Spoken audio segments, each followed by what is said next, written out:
kasi ng mga sila na isustinir ang Sa komunidad. tao ka mga isyo sa war on drugs, palagis man subot ang higit na Ang tubig baha noong binabot pa sa lampas na magitan. Siya na anas tinong tubig kalayo ang apektado kang kasunod. Newsbreak.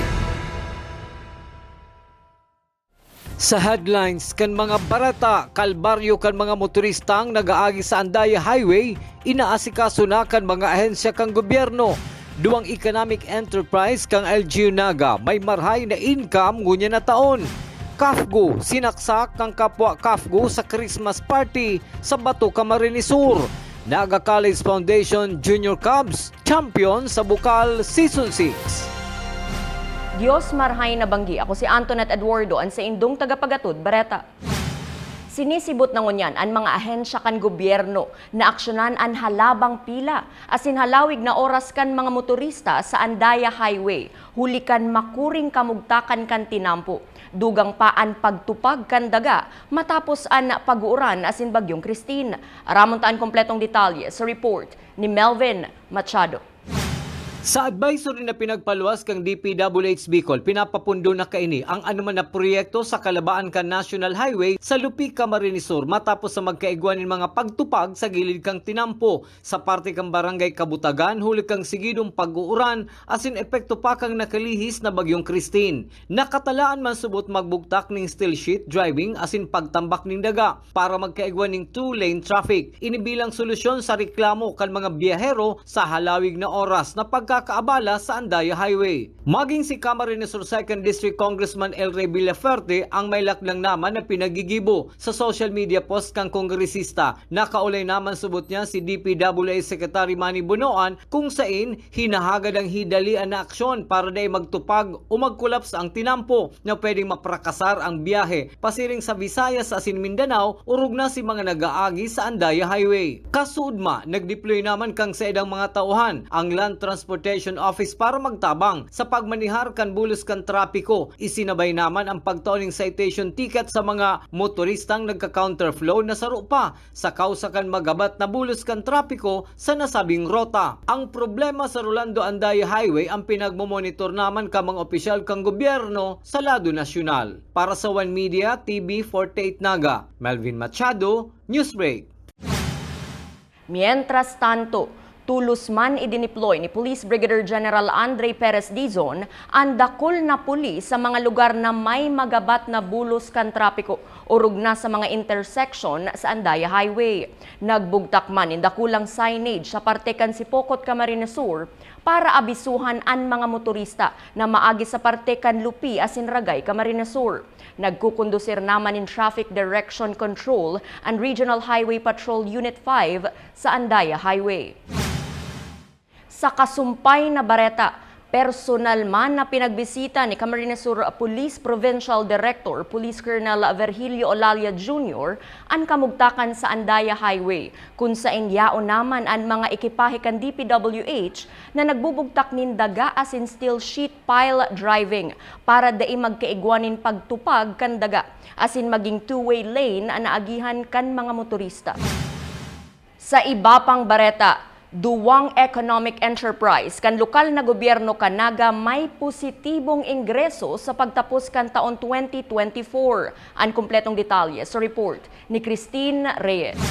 Sa pagtatapos kan taong 2024, naging magayunman ang performance kan duwang economic enterprise kan lokal na gobyerno kanaga. Sa Bicol Central Station, sinabi ni BCS Terminal Manager Mr. Roderick Reforzado, naglangkaw subot ang sa inang ingreso asin nag-abot sa inaasahang income ngunya na taon. Maski na nga ni pinagdibre na si Arkilakan mga stall owners na binahakan bagyong Christine para sa bulan kan Nobyembre. Nakatabang man subo si ordinansa na inaprubahan kasangguniang panlunsod para sa bagong rate kan terminal fee. Actually, naglanggaw. Kasi, kung pagbabasehan mo, si Target Me last year, si Target tingon niya, naginibumi kan last year. So, since itong mga medyos na kaipuan gibuhon para maglangkaw si income kan terminal, nagibumi yung na taon. Ang number one dyan, itong ordinansa na naipasar ng sanggunian through the recommendation of the Bicol Central Station na nag-agi din sa mga consultation, especially with the bus companies, bus operators, and other stakeholders, na ipasarbaga si ordinansa ngunya na taon na tigbabago si mga rates ng mga terminal fees.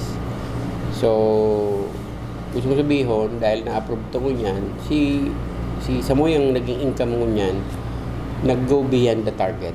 Sa Market Enterprise and Promotions Office, saro sa mga pinag-ulayan kanakalihis na General Assembly iyong income na nakuha ni Dangunya na taon. Susog kay Mr. Neptali Pabines, Market Supervisor 1, nasa 57 million pesos ang target income dinda, alagad nasa 55 million pesos pa sa nasubot ini kang nakaaging bulan ni Nobyembre. Pinaglalao ninda na malangkaw pa ini asin maabot ang target income bago matapos ang taong 2024. Ang income na ini mas hababa kumpara sa 65 million pesos na sa indang nakuha ka nakaaging taon. Dagdag pa ni Mr. Tali, dakulang porsyon ang nawara sa Sainda, ninhuli sa naging epekto kang bagyong Christine sa Sainda, kung sa induang bulan man ang itinaon dinda sa mga stall owners na iyangan sa first floor na daimuna magbayad kan sa indang renta. Ngunyan po, naapektuhan kami katon bagyong Christine. Ano ni? May reprieve kitang 2 bulan, pigiiling may target kitang 57 dapat ngunyan na taon, 57 million. Ngunyan, ending as of November, nasa 55. Pigiiling tibad abuton mi si target. Pero compared ko sa last year, nag-income kami 65 million. Kaya garo apektadong marikatong Christine ang Samoy income. Ang income na nakukuha kanduang economic enterprise ang pinagkukuanan manin pondo para sa idang mga programa asin proyekto kan lokal na gobyerno kan Naga. Para sa One Media TV 48 Naga, Cristina Alcanzo Reyes, Newsbreak. Padagos pa sa mga bareta. Baratong baga sa kadiwa ng Pangulo sa National Irrigation Administration, dakulang tabang sa mga nasa vulnerable sector. Ang detalyes kaiyan sa report ni Cristina Valenzuela.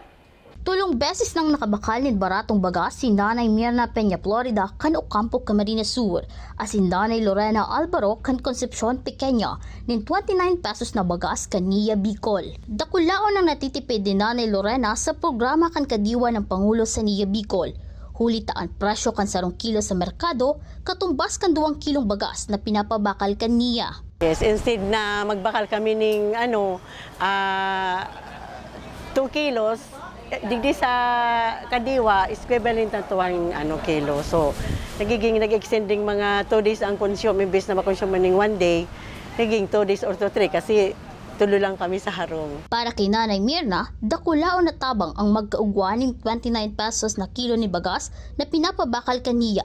Huli kaini, dakulaon man ang natitipid ni Nanay Mirna, halos aabuton nin 50%. Paminsan, nakakabakal man kami ng bagas. So, dakulaon na tabang na may mga bagas bigdi na binibinta na 29 kumpara sa luwas na mostly mga negosyante na ang nagbeberinta na minsan kinukuha sa barato, binibinta nindang mahal. Mostly 50% ang matitipid mo kumpara duman sa mahal na bagas na nababakal 65 pesos ini 29. Ang natitipid ni Nanay Lorena at si Nanay Mirna sa pagbakalin baratong bagas na papaduman sa pambakalin panira, pambayad kuryente, pamasahe, asin iba pang pangangaibukan pamilya. Madalaga na sa panira, di sa iba pang sabon, basta na more on panira. Example ngun yan, 280, di 20 to 80 si 10 kilos, pag itong nabakal ako ng 570 ang 10 kilos na. So, less than 300. More than 200 ang natipid ko. Kada kulon mo nang madudumanan sa matitipid mo, pwede nang pangbakal ng panira. Pwede nang makasave ka ng kung dikit lang na pamilya, pwede ka nang makasave pang bayad sa kuryente, pamasahe, or whatever nang pwede mong bakalon. So arog sa mo, senior citizen, pwede nang pandagdag pambakal bulong. Diba? So dakulaon na tabang. So kaya pigagrabe man ang opportunity na bako lang sa nakatubo kami sa pagtinda, makabakal kami ng baratong bagas na hali sa gobyerno, tabang kang gobyerno. Kung in kaso gibuhon subuot ng 42 pesos ang kada kilo kang bagas na ipapabakal kan Nia Bicol, maugmaman giraray si Nanay Lorena, hulit na may diskwentro pa ding makukuha kumpara sa regular na presyo kad bagas sa merkado. Okay lang. Okay lang naman. Mas less pa duman sa 58, 50, 55. Mas less pa damot pa rin na matitipid. Was almost 10 pesos pa. Dakol pa yan, damot pa yan. Dagdag expenses pa sa ibang gastusan sa araal daw. Para sa One Media TV 48 Naga, Cristina Valenzuela, Newsbreak. Mientras tanto, Irrigators Association Day pinagkondusir ngunyan aldaw sa National Irrigators Association. Nagbabalik si Cristina Valenzuela.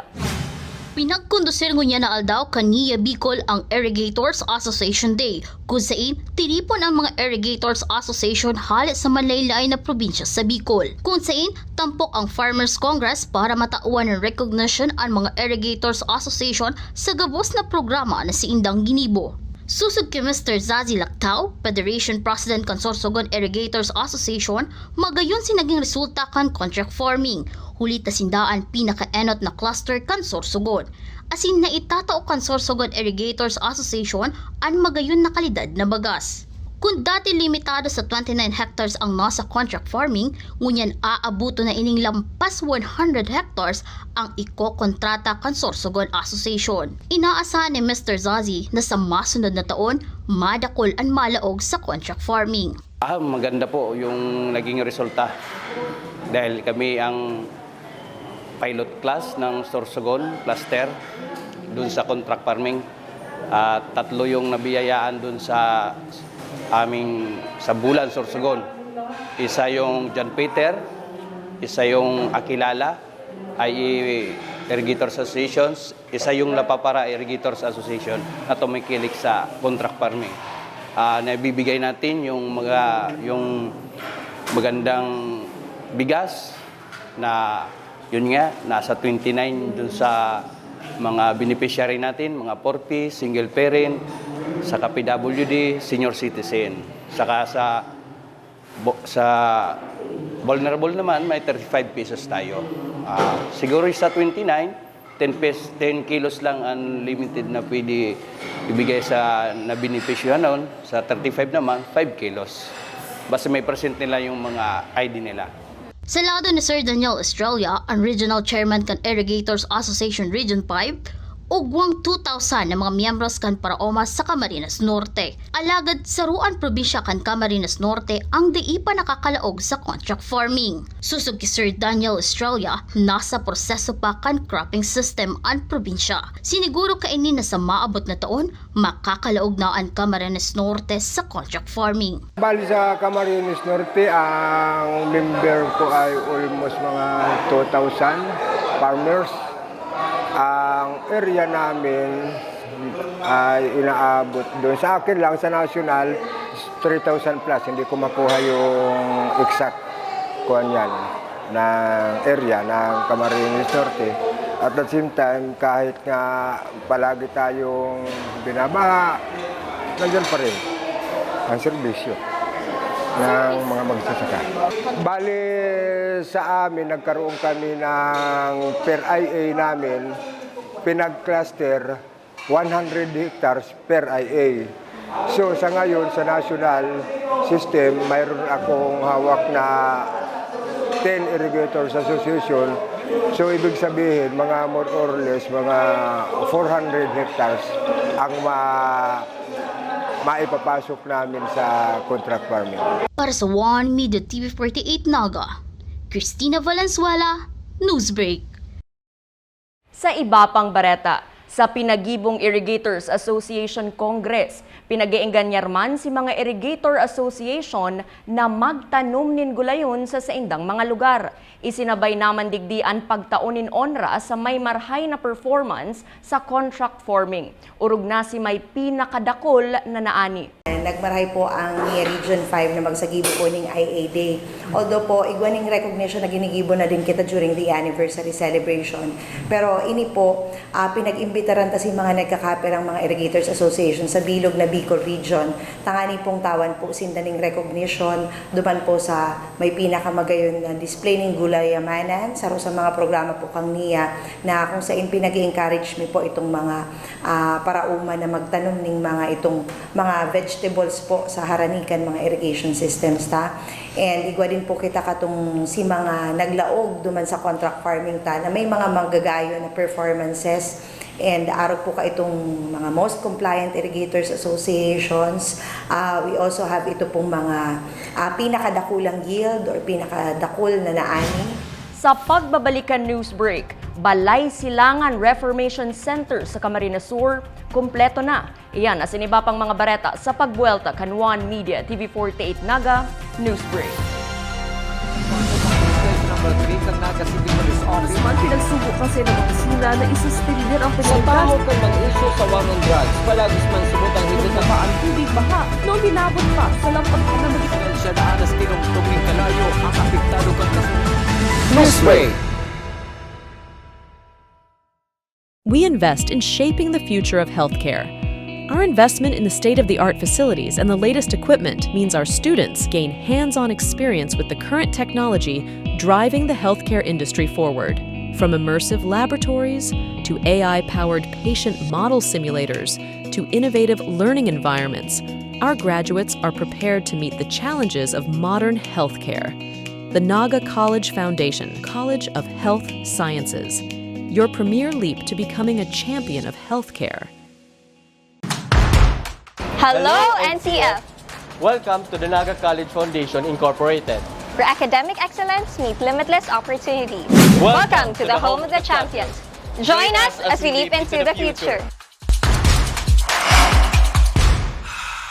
NCF is committed to providing state-of-the-art facilities to nurture the next generation of professionals. Our first-class facilities are designed to empower our students and equip them with the skills and knowledge needed to excel in their chosen field. Here at NCF Wings, you are a step closer to your dream of becoming a flight attendant. This is the first cabin crew training in Bicol. But at the heart of it all is the newly constructed College of Criminal Justice Education building.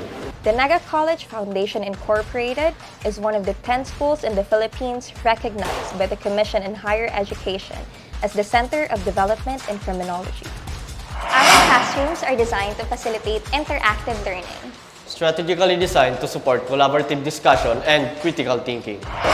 This building is home to Bicol's first world-class indoor firing range, which provides our students first-hand training in ensuring that they are proficient in firearm safety and marksmanship. from crime scene simulation laboratories to forensic science facilities. NCS CCJE has a wide range of specialized resources to prepare its students for various career opportunities in criminal justice. Unlock your potential today. Join us as we leap into the future.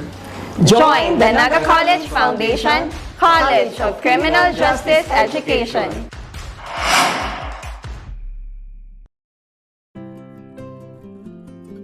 Pag pumupunta kami ni nanay sa health center, lagi ninyo kaming tinutulungan. Binibigyan ninyo ng payo si nanay tungkol sa pagpapabreastfeed sa akin. At kung ano ang masusustansyang pagkain na kailangan ko. Salamat po sa inyo!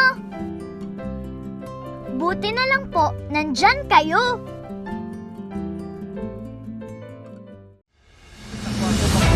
Number 3 ng Naga City Police Office. Man pinagsubo kasi ng opisina na isuspender ang Sa pinagkas. tao ka mag-issue sa war on drugs, palagis man subutang higit na Ang tubig baha noong dinabot pa sa lampag na magiging Siya na anas tinong tuming kalayo ang apektado kang Newsbreak. Sa pagpapadagos kan mga bareta, Camarines Sur nakakumpleto na nin Balay Silangan Reformation Center bilang suporta sa kampanya na labanan ng epekto kan iligal na droga. Ang detalye aramon ta sa report ni Christine Reyes.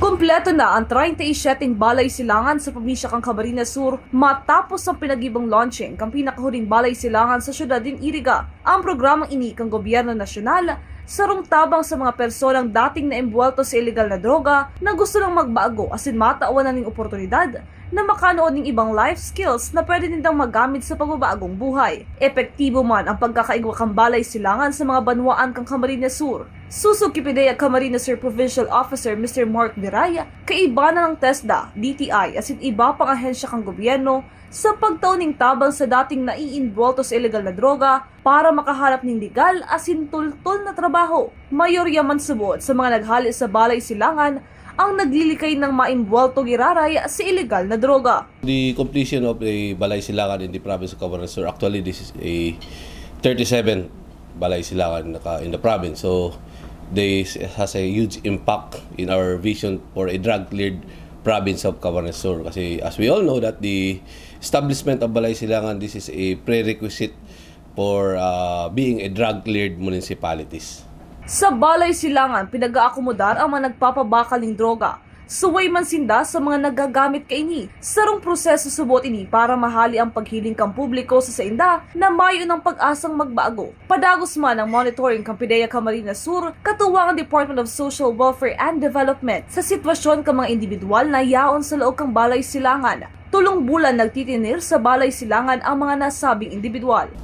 To those municipalities, Banwaan who already have their Balay Silangan, they can now accommodate those individuals, we call it reformists, na medyo nalihis ang landas dati, to get back into the society with the enrollment in the Balay Silangan. So they will be taught of life skills. Andyan po yung TESDA, andyan po yung DTI to find a job for them, to appropriate job for them. Andyan po lahat ng sangay ng gobyerno, especially po yung DOH and DSWD for their reintegration back to the society, para mawala po yung social stigma kung ano po yung naging kalakaran nila dati before they went to Balay Silangan. Ang Balay Silangan sa Iriga City ang tulos man gagamiton. Para sa One Media TV 48 Naga, Cristina Alcanzo Reyes, Newsbreak.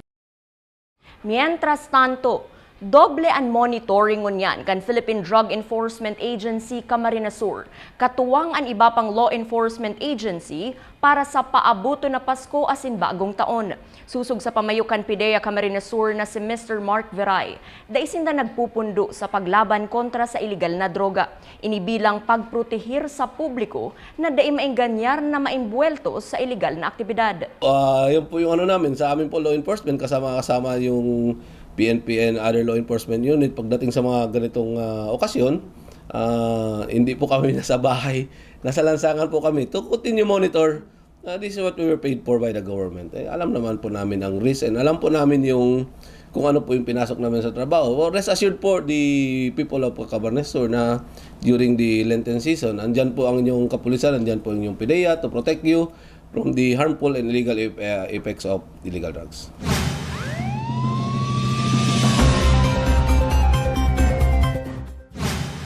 Sa police report, iridong pinagdara sa Villanueva Tanchuling Hospital ang CAFGU na si Heruel Baita na naka-assign sa 49th Infantry Battalion Delta Company sa Barangay Cristo Rey, Bato, Camarines Sur matapos ining saksakon kan sospek nakapareho man niyang CAFGU na pinagbistong si Junsky Bersabe na residente kan Barangay Tupas, Nabua, Camarines Sur. Nagiinuman ang duwa sa saindang Christmas party kan magkaigwanin diskusyonan na napuli sa pananaksak. Padagos pang pinagahanap kan mga otoridad ang nagdulag na CAFGU. Sa iba pang bareta, pinakaenot na Regional Robotics Summit pinagkondusir sa Naga College Foundation. Ang detalye sa report ni Campus Correspondent Lovely K. Ehes.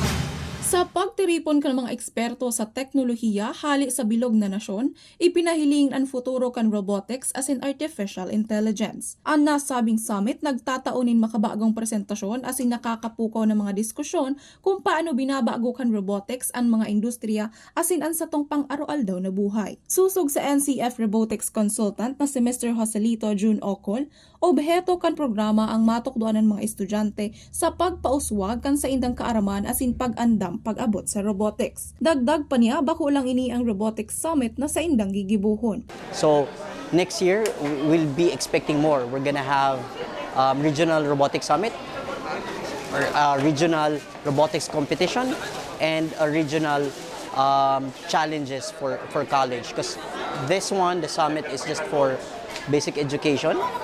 But next year, we're also creating one for higher ed. So there's a lot in store. So this is just one of the first for Bicol region. Presente man sa programa ang estudyante na si Angelica Quindo na pinaghiras ang importansya kan ginibong Robotics Summit kung sa indakul ang sa iyang nakuang dagdag na kaaraman. Habang ginagawa mo siya, mas lalo ka magiging interested pag nalaman mo na kung ano talaga yung importance niya. And sa tingin ko, very important sa atin na maging creative sa panahon ngayon para makatulong din tayo in the future. Para sa coordinator kang First Lego League Philippines na si Miss Annalyn Aban, katuyuhan kan sa indang platform na padakulaon asin ipalakop ang STEM sa young learners. It's a local competition here in the Philippines, aim of elevating and promoting STEM for student ages 4 to 16 years old. So we wanted to have this kind of program. We wanted to have this kind of innovation so that we could encourage and engage our young learners to love science, technology, engineering, and mathematics. Sa iyamang pinag-imbitaran ang gabos na mag-atender sa kaparehong programa sa masunod na taon. I'm inviting everyone to join the 14th FLL Philippines, happening this coming February 8, 2024 at Dr. Yanez College, Bukawi, Bulacan. Okay na po ba? Para sa One Media TV 48 Naga, Lovely K. Ehis, Newsbreak. Sa iba pang bareta, Naga College Foundation Cubs champion sa nagtapos na Bukal Season 6 kontra sa ACLC Hawks. Ang maaksyon na hampangan kanduang team, binantayan ni campus correspondent Maui Balane.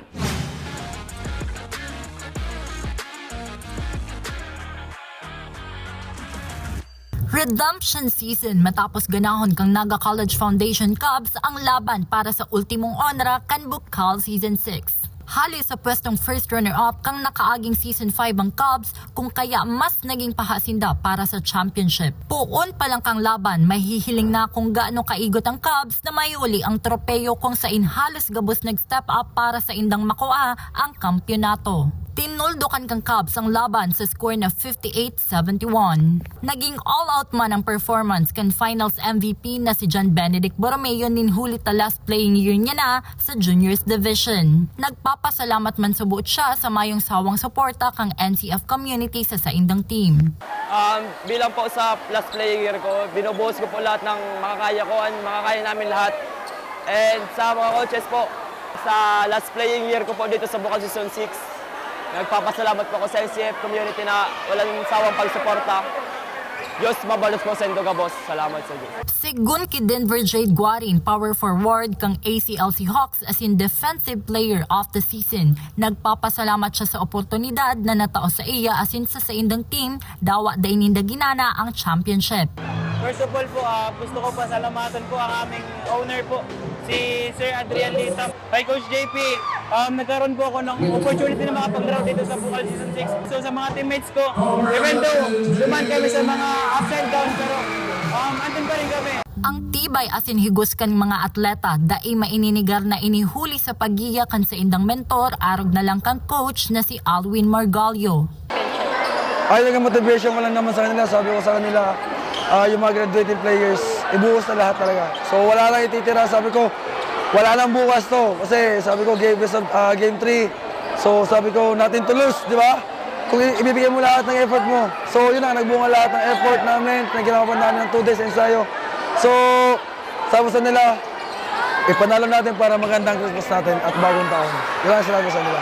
Ugmaman sa matariyumpong kapangganahan kang parehong seniors as in juniors division ang president kang Naga College Foundation na si Sir Mario Villanueva. Well, of course, I'm so happy, no? On behalf of the Tigers community, naibalik natin ang championship ng seniors at saka juniors sa NCF again, no? It's a hard work, it's lots of luck, but I think this year is really our year, no? Nakita naman natin yung mga breaks of the game, and it went our way. So I thank God for that. Tunay na home of the champions, yan ang Naga College Foundation.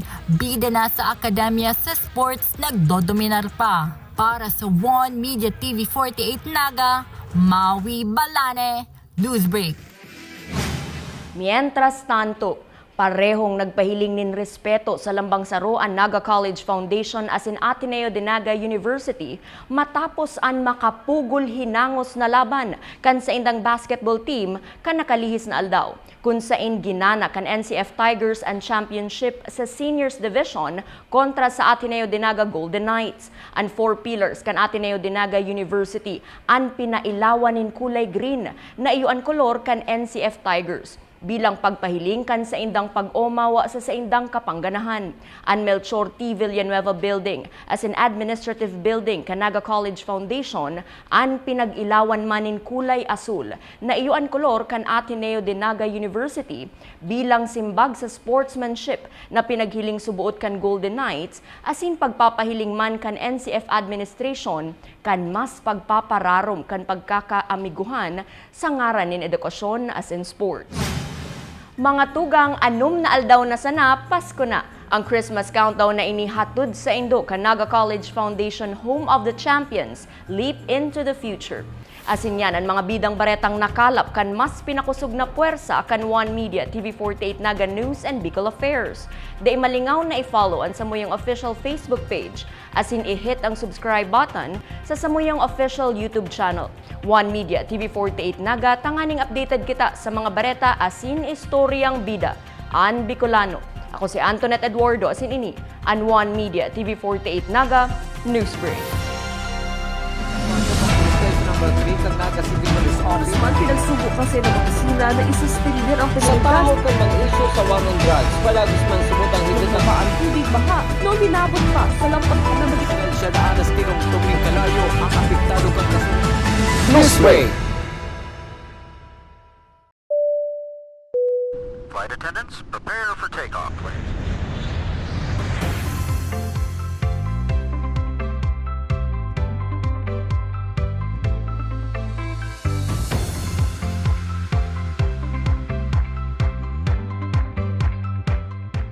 Slip life vest over your head. Take the tape around your waist.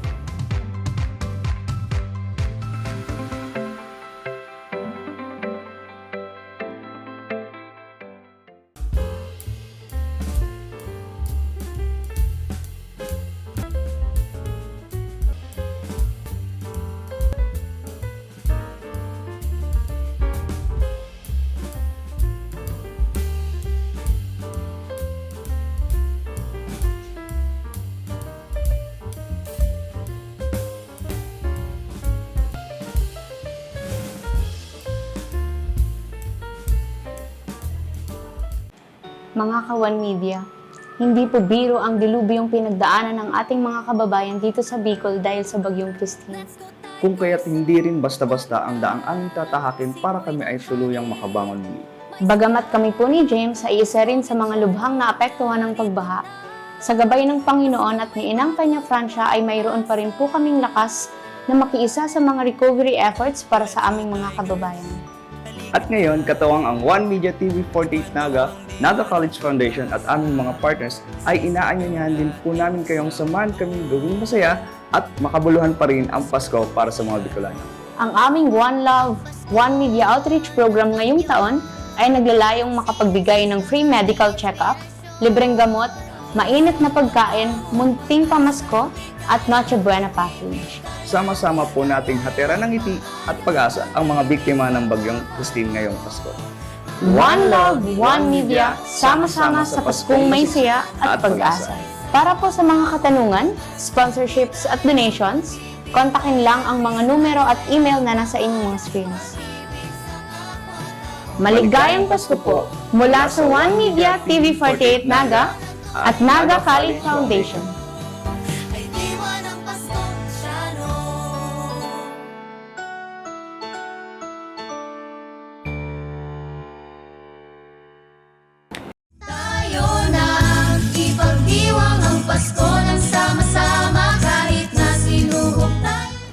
Sa pagdiriwang natin ng Kapaskuhan ngayong taon, isapuso natin ang diwa ng pagkakaisa, ang pagkilos ng magkakasama bilang isang komunidad at isang institusyon.